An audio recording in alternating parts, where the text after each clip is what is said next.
यहां घोर विपत्ति आ रही है तो समझ लो आगे बहुत बड़ी संपदा मिलने वाली है। घोरमा पदमत्र संपदमिवा वज्ञांच शनमानव निंदाम। यदि इस मार्ग में तुम चल रहे हो, कदम कदम पे तुम्हें परेशानी आ रही, ये तो तुम्हें 100% मानना होगा कि जो ही तुम भगवत मार्ग में चलोगे सही ढंग से, दंभ पाखंड नाटकबाजी में नहीं, मनोरंजन में नहीं, ये बात आएगी, सही कदम उठाओगे भगवत प्राप्ति के लिए, तो सबसे पहली बात होगी तुम्हारा मन जलेगा, बिल्कुल पसंद नहीं करेगा। शास्त्र प्रमाणित बात है, यद तज्ञे विष्णु परिणामे अमृतोपमम।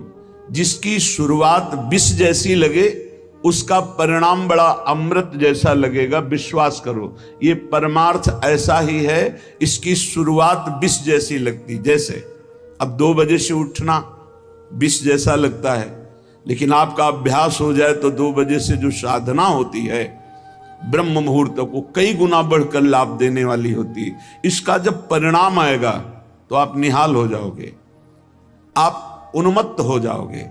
विश्वास करो, पहली सबसे पहली परमार्थ की वृत्ति में जलन पैदा होती। यदि तज्ञ विष्णु, देखो अमृत पाने के लिए समुद्र मंथन हुआ, कितना कष्ट सहा गया।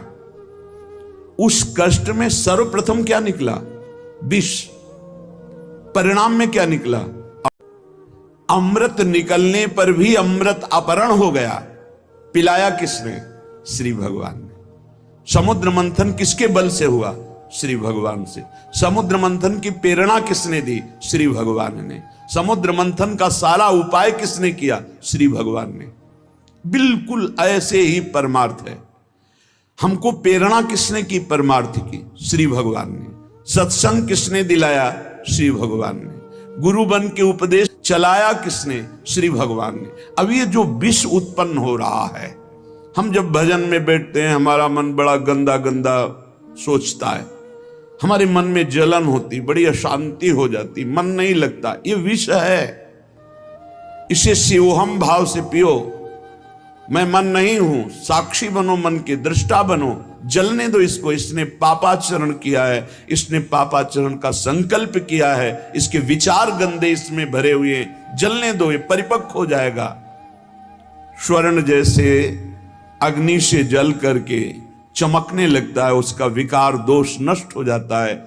ऐसे मन जल जल कर निर्दोष हो जाता है।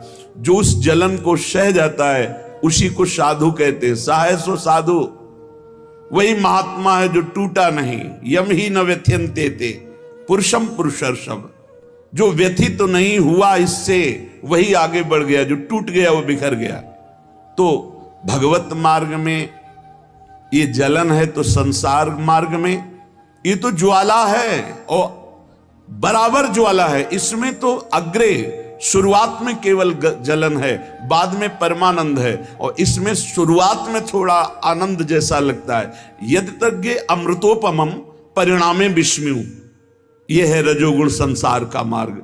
इसमें भोगों में तत्कालिक सुख लगता है, लेकिन परिणाम बड़ा भयंकर विश्वत होता है। परमार्थ में प्रारंभ में विश्वत लगता है, लेकिन अंत में इसका जो परिणाम वो महाअमृत में।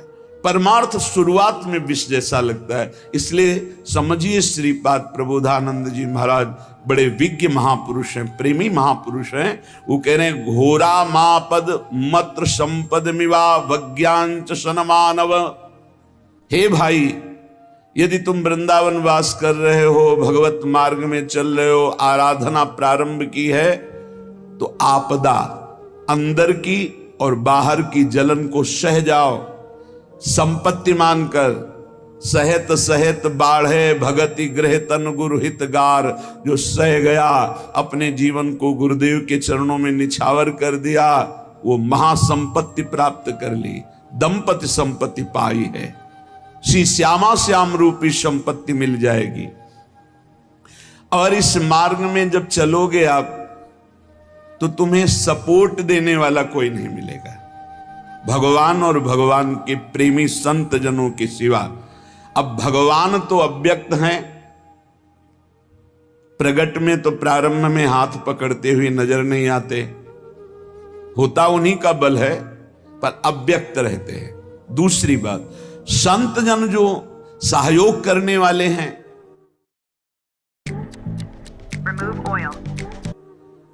तो जिनमें सहयोग की सामर्थ्य होती है वो निरपेक्ष रहते हैं, और जिनमें सामर्थ्य नहीं होती उनके संग से हमारा साधन बिगड़ जाएगा। बड़ी समस्या है। इसीलिए कहा इस मार्ग में साथी कोई नहीं होता। आपको श्रवण करके, आपको शास्त्र के वाक्य पकड़ करके अपनी अनुभूतियों के बल पर इस मार्ग में चलना होगा। चल चला चल राह में अनुभूतियों का ले सहारा, कौन तेरा साथ देगा व्यर्थ में किसको पुकारा। एक गंगा किनारे एकांत स्थल में जब टिके हुए थे तो एक विक्षिप्त से ऐसे दिखाई दे रहे थे, उन्मत्त, ऐसा लग रहा था कि ये पागल हैं। खंडेर था वहां, कुछ समय तक रुके निम्बुआ घाट के पहले। वो अचानक, वो विक्षिप्त नहीं थे, उन्मत्त नहीं थे, ब्रह्मानंद को पान किए हुए महापुरुष थे, पर वो आचार ऐसे कर रहे थे। दो प्रकार के महापुरुष होते, एक आचार्य कोटि के और एक अवधूत कोटि के, जिनको पहचानना बड़ा कठिन है। अवधूत कोटि के महापुरुष अपने को बालवत ऐसे रखते हैं, कोई जान ना पावे, तो ऐसे ही थे वो। जब पास बैठे तो उन्होंने करुणा करके उपदेश किया कि नई अवस्था है, परमार्थ में चल रहे हो, किसी का सहारा मत रखना, कोई सहारा देने वाला नहीं, अव्यक्त सत्ता केवल सहारा देगी बस। तो उन्होंने ये पद सुनाया था, हमें पूरा याद नहीं, बहुत सुंदर सुंदर शब्द थे, बस उसकी पहली पंक्ति याद। चल चला चल राह में अनुभूतियों का ले सहारा, कौन तेरा साथ देगा व्यर्थ में किसको पुकारा। चल चला चल राह में अपनी अनुभूतियों का सहारा, एक एक कदम में जो भगवत अनुभूति हो रही, जो उनकी कृपा हो रही, जो हमें संभाल रहे हैं, हमको उसका आदर करना है, बार बार स्मरण करना है कि मेरे ऊपर हरिजू की, गुरु जी की अपार कृपा है। तो आपदा को, विपत्ति को, असुविधा को, दुख को हमें गले लगाना है, हम परमार्थ के पथिक हैं। ये पहली बात श्रीपाद प्रबोधानंद जी कह रहे, ये अगर परमार्थ में चलना है तो डरो मत, आपदा को संपत्ति मानकर स्वीकार करो। ये हमें भगवत प्राप्ति कराने वाली संपत्ति है आपदा। और मिवाज्ञांच, तुम्हारी जो अवज्ञा करे, अवज्ञा, अवहेलना, उसको बड़ा सम्मान पूर्वक स्वीकार करो। जब कोई तुम्हारा निरादर करे, उपहास करे, अवज्ञा करे, बड़े नम्र होके, बुरा मत मानो। तुम्हारी अवहेलना हो रही है तो तुम्हारे अहंकार पर चोट डाली जा रही, वो नष्ट होगा और परमार्थ प्रकाशित हो जाएगा। ये परमार्थ उल्टा मार्ग है। संसार सब कुछ करता है इस बात के लिए कि मेरा सम्मान हो, मेरी अवहेलना न हो, डरता है सब कोई। और साधु इस बात की आकांक्षा करता है कि अब देखें मेरा अपमान होगा तो मेरे हृदय में कितना दोष रह गया है, कितनी जलन होती है, कितनी अशांति होती है। यदि मुस्कुरा के सह गया तो भगवान की बड़ी अपार कृपा, उसने अवज्ञा की, अपमान किया, अवहेलना की और आप मुस्कुरा के निकल गए। यही तो परमार्थ के पथिक की उन्नति है, यही अध्यात्म की उन्नति है। श्रीपाद कह रहे हैं सन्मानवन निंदाम, वो तुम्हारी निंदा कर रहा, तुम उसका सम्मान कर रहे हो। यह है परमार्थ के पथिक का हृदय। सामने वाला निंदा कर रहा, करत जे अनसहन निंदक तिनहु पे अनुग्रह कियो, और आप उसका सम्मान कर रहे हैं। ये केवल लिखा हुआ है नहीं, महापुरुषों के जीवन में देखा गया। किसी मूढ़मती को कुछ रुपए देकर पूज्यपाद सिउड़िया बाबा जी के ऊपर प्रहार करने के लिए राजी किया गया। ईर्ष्या बहुत बड़ा शत्रु है। ये किसी के भी हृदय में स्फूर्ति हो सकती है, मात्सर्यता की, ईर्ष्या की, जिसे भगवत प्राप्ति नहीं हुई, तो प्रायः ये बड़े बड़े साधकों में भी हो जाती है। तो पूज्य बाबा का वृंदावन में जय जयकार मची हुई थी। एक स्टेशन बन गया था कृष्णाश्रम, स्वामी अखंडानंद जी के सामने जो पटरी पड़ी वहीं स्टेशन, मतलब सहज में गाड़ी वहीं रुकती थी। ढेर खूब भक्तजन उतरते, रात दिन कहीं लीला हो रही, कहीं श्रीमद् भागवत हो रही, संतों के प्रवचन हो रहे। 12 महीना बाबा जब यहाँ रहते उत्सव मचा रहता। तो ईर्ष्या तो होती है कि सब सुना पड़ा है केवल उस एरिया में ही। तो बाबा का अपमान करने के लिए हाथरस के एक व्यक्ति को पैसा दिया गया। अब संसारिक आदमी जिसको संत महिमा नहीं ज्ञान है, तो उसको लगा इतने रुपए, वो तो प्रलोभित हो गया, बस तुम्हें जाना है और सीधे। अब वहां कोई अंगरक्षक नहीं, वहां कोई अस्त्र शस्त्रधारी नहीं, संतों के तो गिरधारी ही अंगरक्षक हैं, पर लीला बिहारी हैं वो। ऐसे ही बाबा शांत मुद्रा में बैठे हैं, भगवत चर्चा दूसरे कर रहे हैं। वो प्रणाम की मुद्रा में गया, एकदम चाकू निकाला, ऐसे मारा नाक में बाबा की, इतनी लग पाई। पार्श में जो पंखा कर रहे थे वो समले समले पकड़ा, फिर भी चावल भर लग गई। देखो, अवज्ञा और अपमान करने वाले के प्रति महापुरुष की कैसी भावना। बाबा तत्काल होश में आए। एक आदमी ने इससे नाक बंद, क्योंकि खून निकल रहा था।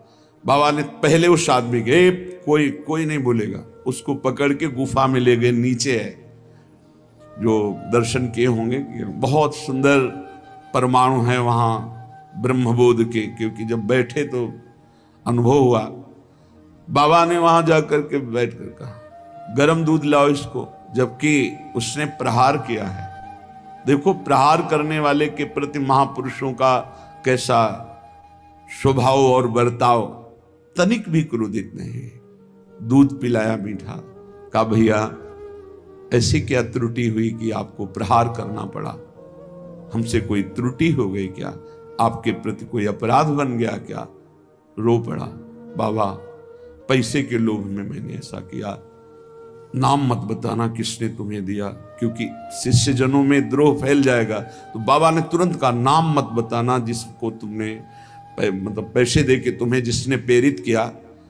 भैया तुम कभी अब दोबारा ऐसा कार्य मत करना। और अपने शिष्यों से कहा पैसा लो, और मेरी शपथ है इसे डांटना भी नहीं, सुरक्षित जाके हाथरस की गाड़ी में बैठा लो, और जब ये चला जाए तब वापस लौट के आओ। करत जे अनुशहन निंदक तीनों पे अनुग्रह कियो। ये भगवत मार्ग है, इसलिए यदि भगवत प्राप्ति करना है तो श्रीपाद कह रहे हैं संपद मिवा वज्ञांच शन मानव निंदाम संस्तुतवत। अवज्ञा, अपमान और निंदा को सम्मान और स्तुति के समान मानकर सह जाओ। सखी निरिपुन्नैः स्वम महामूर्तिवत। यदि तुम्हारे प्रति कोई बहुत प्यार का व्यवहार करता है, देखो उल्टा है यहां मार्ग, यूजिंग AI, तुम्हें बहुत प्यार करता है तो तुम्हारे भौं चढ़ जानी चाहिए। क्या है? क्यों बार बार देख रहे हो? क्या है? जब हम कह रहे भजन करो, जा क्यों बात कर रहे हो? वो प्यार कर रहा है, सखी नहीं हुआ, वो सख्य भाव, वो मित्रता, वो प्यार कर रहा है। आपकी उदासीनता और आपका दर्शन ऐसा होना, रिपुन नहीं, उल्टा। आपकी निंदा कर रहा है, अवज्ञा कर रहा है, अपमान कर, आप उसे दुलार कर रहे हैं, आप उसका सम्मान कर रहे हैं। आपको जो प्यार कर रहा है आप उससे तिरछी चितवन से देख रहे हैं, आप कठोर शब्दों से बोल रहे हैं। परमार्थ का विषय कैसे कोई सह पाएगा इस बात को? हमारा अपमान करे उसे हम प्यार से देखें, हमें जो प्यार से देखे हम उसे कठोरता सा बरताओ, बोले यही परमार्थ की। क्यों? फंस जाओगे। जो गाली दे रहा है उसे फंसोगे नहीं, जो तुम्हें अपना बनाने की कोशिश कर रहा है उसमें फंस जाओगे। ये जन्म जन्म का फंसाओ काटने के लिए हम आए हैं, सबको भगवत भाव से। कोई ऐसा नहीं होना चाहिए एकांत में जिसका हमारा चिंतन बने। एकांत में चिंतन केवल प्रभु का, गुरुजनों के द्वारा, महापुरुषों के द्वारा जो प्रियजन है उनसे उनका रुक्ष व्यवहार होता है, क्योंकि वो निरपेक्ष होते हैं, तभी काम बनता है। जो तुमसे प्रियता करे, अब ये संसार का सूत्र नहीं, अध्यात्म का सूत्र है। संसार का सूत्र है कि वो एक मृदु वचन बोले, तुम 5 मृदु वचन बोलो, संसार का सूत्र अलग। और यहां है कि वो 5 गाली दे, तुम मृदु वचन बोलो, और वो मृदु वचन बोले तो तुम रुक्ष भाव करके चल दो। वो साष्टांग प्रणाम कर रहे, तुम देख ही नहीं रहे, वो गाली दे रहे पाखंडी, तुम मुस्कुरा के प्रणाम कर दिया। ये मार्ग है कैसे? परमार्थ का मार्ग, बहुत बहुत ही, ये तभी तो कहा जाता है भगवत प्राप्ति अत्यंत कठिन है। पर कुछ नहीं, लक्ष्य बन जाए तो कुछ नहीं, लक्ष्य बन जाए तो सब कुछ सहेंगे। और कह रहे स्वम महामूर्तिवत, अस्वस्थ अवस्था में अपने को महामूर्तिवत, कुछ नहीं, कहीं कोई कष्ट नहीं। बिल्कुल हमारी बात मान ली, अरे बहुत कष्ट है, बिल्कुल अनुभव होगा कष्ट है, कोई कष्ट नहीं। बस उस समय सोच लो, क्या प्रियाजू के नाम में, प्रियाजू के चरणों में स्थिति, ये नाशवान है, इसको तो मरना है, इसको भोगना है, राधा। बस अब करते रहो जो करना है। जब तक इसकी स्वीकृति रखी जाती है तब तक अपमान चुभता है, निंदा चुभती है। इसी की स्वीकृति को नष्ट करने के लिए ये उल्टा पद्धति बताई गई है। संसार की पद्धति में मान प्रिय है, अपने को जो प्यार करे, अपने की जो स्तुति करे, अपने जो अनुकूल चले, वाह। परमार्थ में ऐसा नहीं होता। जो अनुकूल चले निरपेक्ष, जो सम्मान करे उससे निरपेक्ष उदासीन, जो अपमान करे प्रतिकूल व्यवहार करे उससे नम्र व्यवहार। ऐसे संसार से ये बिल्कुल उल्टा मार्ग है। श्रीपाद कह रहे हैं अस्वस्थ अवस्था में मूर्तिवत, जैसे मूर्ति में कुछ करो कोई फर्क पड़ेगा, ऐसे मूर्तिवत, और मूर्तिवत ही नहीं कहा, महामूर्तिवत। जड़ है ये शरीर, भोगे अपना कार्य, भोगना है इसको तो भोगे।